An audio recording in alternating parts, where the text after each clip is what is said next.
சரியில்லை. நம்ம நிலாவோட பேச்சை கேட்டு பாண்டி வந்து வானதியை வெளியே கூட்டு போகணும்னு நினைக்கிறாங்க.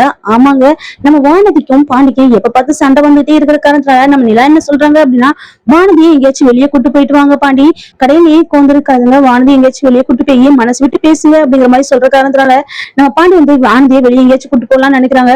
வானதி இதெல்லாம் என்ன புதுசா இருக்கு, எப்பவுமே நீ வெளியே கூட்டு போகணும்னு நினைக்கவே மாட்டியே, என்ன இன்னைக்கு அதிசயமா நீ வெளியே கூட்டு வந்திருக்க அப்படிங்கிற மாதிரி கேட்க போறாங்க. இல்ல, நிலா அண்ணி தான் சொன்னாங்க வெளியே கூட்டு போய் மனசு விட்டு பேசுங்க அப்படின்னு சொல்லிட்டு, அதான் உன்னை கூட்டு வந்தேன் அப்படிங்கிற மாதிரி சொல்ல போறாங்க.